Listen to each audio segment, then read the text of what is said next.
Next, you posit a question to everyone who disagrees with you, in which you demand examples of animals which we have seen in person doing anything other than procreating, seeking food, or building their houses.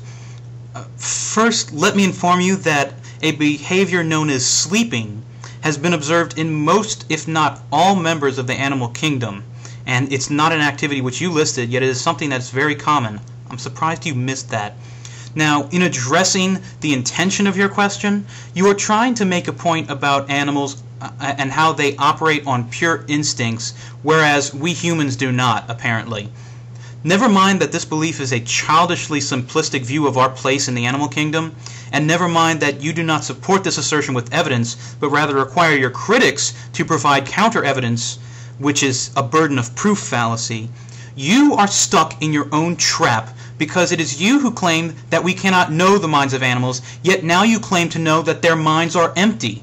Having unwittingly contradicted yourself on many occasions now in the practice of the worst form of partisan hackery, I am inclined to think it is your mind which is empty. It is now, at this point, that you expose the religious basis for your so-called secular argument against homosexuality. You are such a religious zealot that you could not help yourself. You claim that we are different from animals because God has blessed us with spiritual gifts, gifts which are exclusive to humans and apparently inherent in all of us. First of all, for all your hubris and your pride concerning the two sources you have cited, this being your most extraordinary claim, I would expect the most extraordinary evidence and the most extraordinary amount of sources to back it up, yet you provide none of that.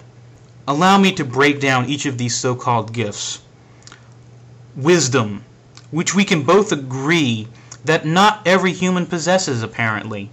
In this debate, one of us is wrong, and perhaps both of us is wrong. Now, that would mean that not everyone has wisdom.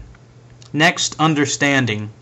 Considering your dogmatic adherence to your own subjective morality, which you justify using an old book and claiming that it comes from God, coupled with your bigotry towards those who do not share in your worldview, it is apparent that you do not have this gift of understanding, nor do you wish to attain it.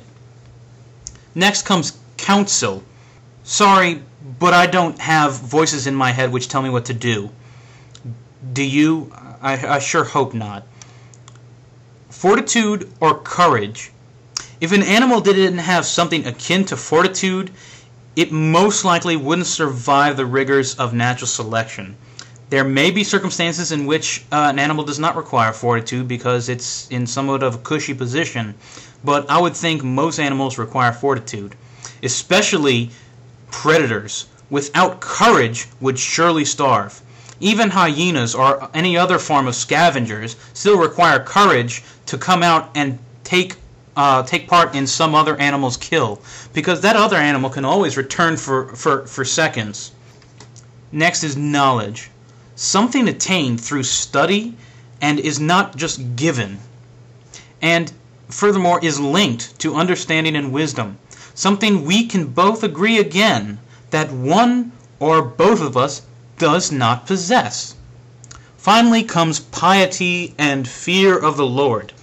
This is something which I know I do not have, because I have no fear of your imaginary friend, only what you would claim to do in his name. And for you who are proud, you who are too filled with hubris to have true piety, that you do not have. Next comes another question in which you ask, why is there not artificial insemination or adoption in the animal kingdom? And your point being that you're trying to establish more of a distance between animals and humans. To this, I have these two examples, one of which isn't quite artificial insemination, but let's go with it. A study out of the United Kingdom found that Komodo dragons in a female-only society would have virgin births, giving birth to males only. It's not artificial insemination, but the effect is the same. What you have is a creature which in order to procreate requires sexual reproduction. However, under extreme circumstances, only the female is required, and the female can inseminate herself. It's not artificial insemination, but it is an alternative sexuality to a sexual procreating creature.